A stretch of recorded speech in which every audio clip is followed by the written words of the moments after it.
یہ جس طرح کی ہو رہی ہے یہ تو لگتا ہے ہم آنے والی نسلوں کو تو زندہ رہنے کا حق ہی نہیں دے رہے. سر بالکل ایسا ہی ہے. میں پہلے مولانا صاحب کی بات کو تھوڑا سا ایکسٹینڈ کرنا چاہوں گا. اللہ تعالیٰ قرآن پاک میں فرماتا ہے کہ ہم نے آدم علیہ السلام کو اپنا نائب بنا کر بھیجا. اور پھر ایک اور جگہ اللہ تعالیٰ فرماتا ہے کہ ہم نے انسان کو بہترین اٹھان سے اٹھایا. اگر اس کا لغوی معنی لیا جائے تو انسان کو بہترین دانش عقل مندی دی گئی, اس کے بعد اس کو نائب بنایا گیا. نائب کے معاملات اگر دیکھے جائیں تو اس کے بعد اس کو باقی تمام تر مخلوقات کا ساتھ ساتھ امین بھی بنا کر بھیجا گیا. سبحان اللہ. جس طرح ہم اپنے ارد گرد دیکھتے ہیں ہوا ہے, پانی ہے اور خشکی ہے. سائنس کی زبان میں اس کو کہا جاتا ہے ہائیڈروسفیئر, ایٹماسفیئر اور لیتھوسفیئر. اب ان تینوں سفیئرز میں اگر غور کیا جائے تو مخلوقات ہیں, وہ تمام کی تمام مخلوقات انسان کے ذمہ اللہ تعالیٰ نے ڈال دی. اب یہ ایسا نہیں ہوا کہ اللہ تعالیٰ نے یہ مخلوقات کی ذمہ داری, ان کے رزق کی ذمہ داری ہمارے حصے ڈالی. اللہ تعالیٰ نے ان کا توازن برقرار رکھا. جس طرح آپ نے اپنے انٹروڈکشن میں ایک قرآن پاک کی آیت یہاں پر ابھی تلاوت فرمائی, اس کا ترجمہ کہ انسان ہی فساد اس میں ڈالتا ہے. اب ہوا کیا کہ اگر آپ 18ویں اور 19ویں صدی کا مطالعہ کریں, انڈسٹریل ریولوشن کا مطالعہ کریں, پہلی اور دوسری جنگ عظیم کے بعد کا دور دیکھیں, تو انسان نے اپنی طمع کے لیے, اپنی لالچ کے لیے, اکومولیشن آف ویلتھ کے لیے ایک ایسا اپنے ارد گرد خواہشات کا حصار بنا لیا. اس حصار میں کیا ہوا کہ انسان یہ اپنی ذمہ داری جو اس کے اشرف ہونے کے لیے اس پہ لگائی گئی تھی اس کو بھول گیا. اب آتے ہیں آپ کے اس سوال کی طرف کہ یہ اگر اس طرح ہی چلتا رہا تو کیا ہوگا. غازی صاحب, جو لیٹسٹ ریسرچ آ رہی ہیں ان کے اکارڈنگلی 1996 سے لے کے 2021 تک ان 27 سالوں کے اندر جو ایئر پولوشن انڈیکس ہے وہ بہت تیزی سے بڑھ رہا ہے. یعنی اوزون کہتے ہیں ختم ہو رہی ہے. جی, ایک حصہ تو اوزون کا آسٹریلیا کے اوپر سے تو کافی حد تک ختم ہو گیا, ڈپلیشن ہو چکی ہے. اس کی میں وجہ عرض کرنا چاہتا ہوں. ہوتا کیا ہے کہ جب ہم کچھ انڈسٹریل ایکٹیویٹی کرتے ہیں, فوسل فیول کو جلاتے ہیں, ٹائروں کو جلاتے ہیں, اور جو ہم اپنے ارد گرد وہیکل, گاڑیاں اور باقی چیزیں دیکھتے ہیں, اسی طرح ہیومن جو پولوشن ہوتی ہے, ایئر پولوشن ہم اس کو بناتے ہیں, نوائز پولوشن بناتے ہیں.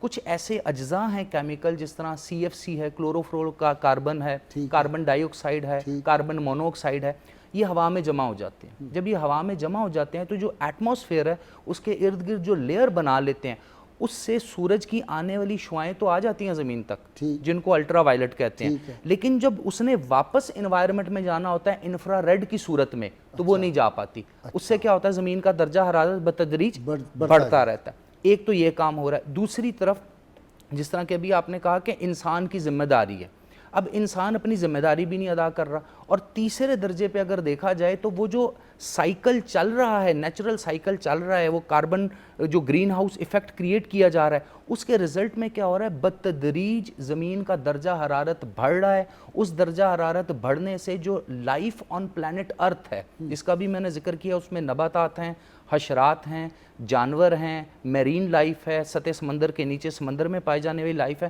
ان کے لائف سائیکل ڈیمیج ہو رہے ہیں. پروفیسر, کتنی سپیسیز ہیں پرندوں کی جو ختم ہو گئی, کتنی سپیسیز ہیں جانوروں کی جو ختم ہو گئی ہمارے ملک میں. وہی میں عرض کر رہا ہوں نا کہ دیکھیں اللہ تعالیٰ نے ایک سائیکل بنایا ہوا ہے جس کے اکارڈنگلی چیزیں موو کرتی ہیں. اب ہم نے خاص ٹیمپریچر جو نیچرل ہے, natural temperature plus food chain ہم دیکھتے ہیں, وہ فوڈ چین ڈیمیج ہو جاتی ہے. فار ایگزامپل ہمارے ہاں ابھی پچھلے 4-5 سالوں میں ہم نے دیکھا ٹڈی دل کا حملہ کبھی نہیں ہوتا تھا, اب وہ ہوتا ہے. ٹھیک ہے, یعنی وہ ایک سال کی فصل کو 7 دن میں چاٹ جاتے ہیں. اس کے ساتھ آپ نے کبھی ہیٹ سٹروک کا کانسیپٹ برِ صغیر میں اتنا نہیں سنا ہوگا, کیونکہ برِ صغیر پاک و ہند کو جب ہم دیکھتے ہیں تو یہاں بہت زیادہ ہریالی تھی, بہت زیادہ. اب آپ کراچی میں دیکھ لیں کہ گرمیوں میں زیادہ تر اموات بھی ہیٹ سٹروک کی وجہ سے ہوتی ہیں. اچھا, اس کے ساتھ تیسرے درجے پہ ہم دیکھتے ہیں کہ لاہور کے اندر اسپیسیفکلی جو ایئر انڈیکس ہے جنوری, فروری, نومبر, یہ پچھلے 3 سال سے ہو رہا ہے کہ یہ 2nd یا 3rd پوزیشن پہ ہم دنیا میں پولوٹیڈ ایئر میں سانس لیتے ہیں. اس سے پہلے بیجنگ چائنا کے بارے میں کہا جاتا تھا کہ چائنا کے اندر سانس لینے والے جو عام افراد ہیں, اگر وہ بغیر ماسک کے سانس لے رہے ہیں تو ایسا لگتا ہے جس طرح انہوں نے ایک دن میں 26 سگریٹ پیے ہیں. تو آپ یہاں سے اب اندازہ لگا لیجئے. یعنی یہ سارے کا سارا انسان کی مس مینجمنٹ ہے. اور دوسری طرف تھوڑے درجے پہ اگر دیکھا جائے تو جہالت اور لالچ بھی ہے جو من حیث القوم ہم میں بڑھتی چلی جا رہی ہے. اب یہ ریورس نہیں ہو رہا. چلے غریب آدمی ہے, وہ رکشہ جو ہے اس کا دھواں پھینک رہا ہے, کوئی پرواہ نہیں کر رہا, ٹائر جلا رہے ہیں, یہ جو گند گھروں سے نکلتا ہے، مجھے تو پتہ نہیں وہ محکمہ کہاں ہے. میں تو دیکھتا ہوں اوپر لکھا ہوتا ہے یہ جو ہے کوڑا جلانا، کوڑا کر کے جلانا جرم ہے، اور وہیں وہ جلا رہے ہوتے ہیں نیچے دونوں سے. یہ میرا اپنا اندازہ ہے، آئی مے بی رانگ، کہ یہ جو ہوتا ہے نا کہ ہم نے 1 ارب درخت لگا دینے ہیں، یہ کاغذوں میں لگے ہوتے ہیں. صحیح. پریکٹیکلی 5% 10% ہو، جو میرا تجربہ ہے. آئی مے بی رانگ. جو میں جن علاقوں میں گیا ہوں یہ سب کاغذی کارروائی چلتی ہے. اس کا کوئی چیک جی بتائیں. سر میں گزارش اس میں یہ کروں گا کہ اگر تو ہم سب کچھ حکومت پہ ڈال دیں گے، اور حکومت کے پاس بعض کا فنڈ ہوں گے، بعض کا جو حکومت کی مشینری ہے وہ اس کو پراپرلی ایگزیکیوٹ کر پائے گی، بعض کا نہیں کر پائے گی، تو پھر تو یہ بہت ناممکنات میں سے بن جائے گا. لیکن اگر ہم فرد واحد کی اور اجتماعی طور پر اپنی عوام کی تربیت کریں گے، پھر تو کہیں کسی حد تک بہتر ہے.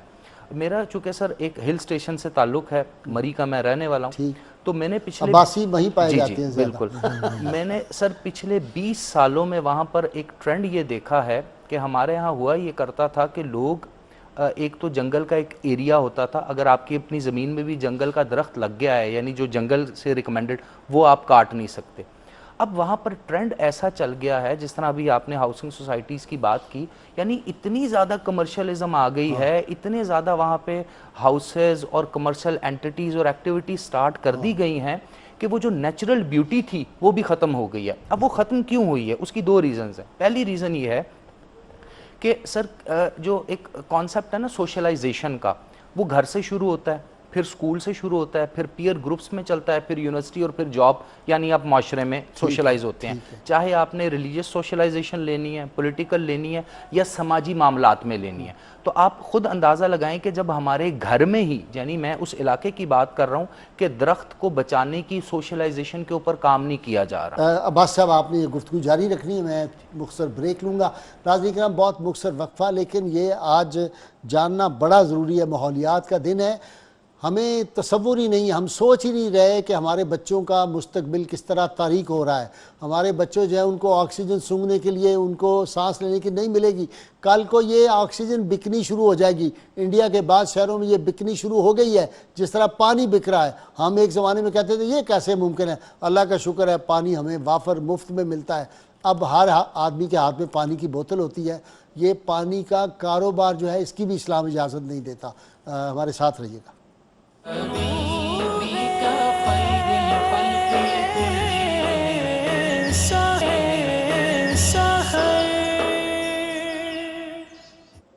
ویلکم بیک ناظرین کرام.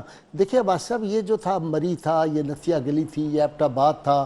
ایبٹ آباد مجھے پچھلے سال سیرت کانفرنس خطاب کے لیے میں گیا تھا بار میں.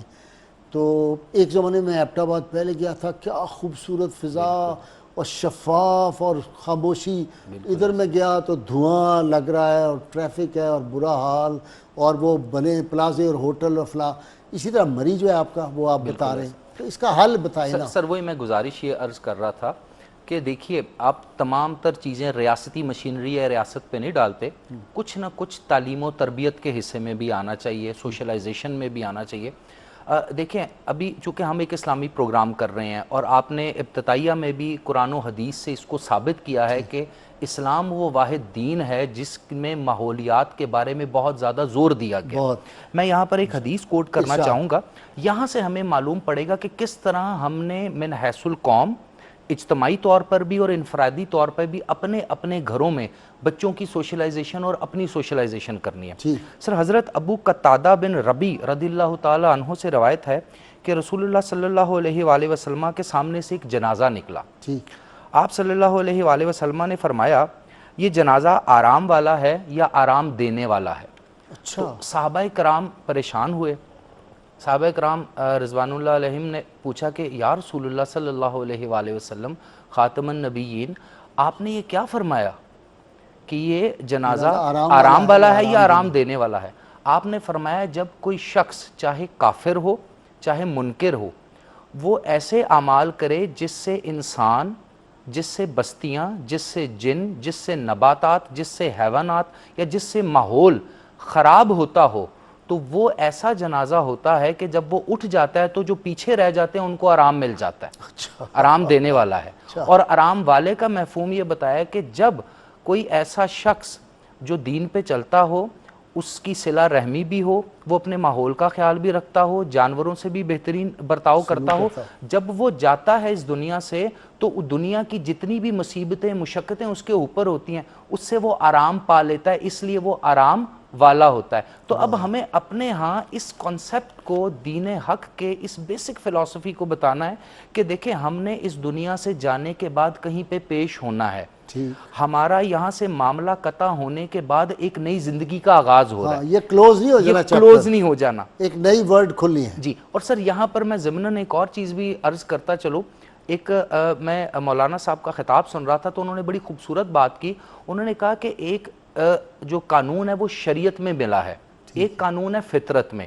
قانون فطرت کا جواب یہیں پہ دینا ہے. اگر آپ انوائرمنٹ کے ساتھ کچھ غلط کریں گے تو انوائرمنٹ آپ کے ساتھ کرے گا, یہیں پہ آپ بھگتیں گے. تو اگر ہم یہ چھوٹے چھوٹے نقطے اپنے گھروں میں, اپنی محافل میں, جس طرح آج ہم اس میڈیا کے پلیٹ فارم سے آپ کے توسط سے پبلکلی اس چیز کے اوپر بات کر رہے ہیں, اگر یہ والی بحثیں چھیڑی جائیں, اس کے اوپر کام کیا جائے, تو جس طرح ہمارے آبا نوائز پولوشن جو ہے, جہاں شادی ہوگی وہاں بڑے بڑے ڈیک لگ جائیں. جی جی. محفل میلاد ہو رہی ہے, جتنے ڈیک لگے ہوئے ہیں, سارے علاقہ جو ہے ایک مصیبت میں ہے. جی جی. جلسہ ہو رہا ہے, وہاں تقریریں اتنی اونچی, کوئی ضرورت ہی نہیں اس کی. بالکل ایسا. بھئی آپ نے اپنی, میں ایک دن مال پہ جا رہا تھا اپنے بیٹے کے ساتھ, تو وہ میرے دل کو کچھ ہونے لگ گیا, اور ہماری گاڑی بھی جو تھی وہ ایسے ایسے تھر تھر لگی. میں نے کہا یہ کیا, کہہ لیں یہ اگلی جو گاڑی ہے نا اس میں وہ میوزک لڑکوں نے لگایا ہوا ہے, پتہ نہیں وہ کتنے پار کے فل میوزک لگائے ہوتے ہیں, وہ ایکو ہائی کر دیتے ہیں اس کی. بالکل کوئی پوچھتا ہی نہیں ان کو, وہ جا رہے ہیں سڑکوں کے. سر وہ پھر بات وہی آپ نے دیکھے نا, اپنا جو تجربہ بتایا, بات آ جا کے وہیں پہ ختم ہوتی ہے کہ ہم نے تربیت نہیں کی. اب دیکھیں نا ہمارے تعلیمی ادارے چاہے پرائیویٹ ہیں چاہے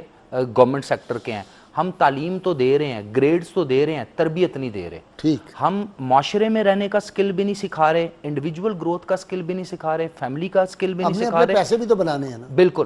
سر وہ پیسہ کسی کام نہیں آ سکتا نا. الٹیمیٹلی آپ دیکھیں نا, اب کرونا وائرس کو آپ دیکھ لیں, اب کہاں پیسہ آپ کے کام آئے گا. چلیں یہ تو ایک انٹرنیشنل وبا ہے, لیکن میں عرض کر رہا تھا یہ بھی وبا ہمارے اعمال کا ہی نتیجہ ہے. بالکل ایسا ہی ہے. میں بہت دفعہ کہہ چکا ہوں کہ ہم we are at war with Allah سبحانہ وتعالی. رب سے جو بندہ جنگ کرتا ہے نا وہ کبھی نہیں جیت سکتا. ایک بیسک پرنسپل ہے.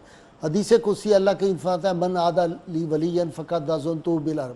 جس نے میرے کسی ولی کے خلاف کوئی بات کی, شان میں گستاخی کی, اس کو میرا کھلا اعلان جنگ ہے. بے شک کائنات کی سب سے محترم, سب سے بلند ترین شخصیت اللہ کے بعد اللہ کے محبوب صلی اللہ علیہ وسلم, ان کی شان میں ارزا سرائیاں ہو رہی ہیں, لوگ ان کو ایوارڈ دے رہے ہیں.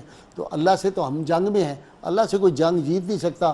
اس کے پاس اربوں کھربوں پھر مخلوقات ہیں, وہ کبھی ٹڈی کے بھیج دے تو وہ عذاب آ جاتا ہے, کبھی پانی کا آ جاتا ہے, کبھی چوہوں کا عذاب آ جاتا ہے, کبھی کوئی بیماری کا عذاب آ جاتا ہے. کرونا جیسی اس سے بچنے کے لیے یہ کرونا میرا دعویٰ ہے کہ اللہ کے فضل و کرم سے یہ زیادہ 36 گھنٹے ایک ہفتے میں ختم ہو سکتا ہے. ہم اللہ سے جنگ بند کر دیں. بالکل ایسا. سر دیکھیں ابھی آپ نے ایک بڑی خوبصورت بات کی کہ ہم جو ایک کانسیپٹ ہے کہ بادس خدا بزرگ تو ہی, نبی پاک صلی اللہ علیہ وآلہ وسلم خاتم النبیین. ابھی آپ نے کہا کہ جب آپ صلی اللہ علیہ وآلہ وسلم نعوذ باللہ ان کی شان میں کو گستاخی کرتا ہے تو اس کو سزا ملتی ہے. ایوارڈ دے دیتے ہیں ہم اس کو. نہیں, اللہ کی طرف سے تو سزا ملتی ہے اللہ کی طرف مل کے رہے گی. اب یہاں ایک اور کانسیپٹ بھی اسی فلسفے میں ہے کہ نبی پاک صلی اللہ علیہ وآلہ وسلم کا احکام ہم اگلی نسل تک نہ پہنچائیں یا خود اس پہ عمل نہ کریں, تو یہ بھی تو سر گستاخی ہے نا.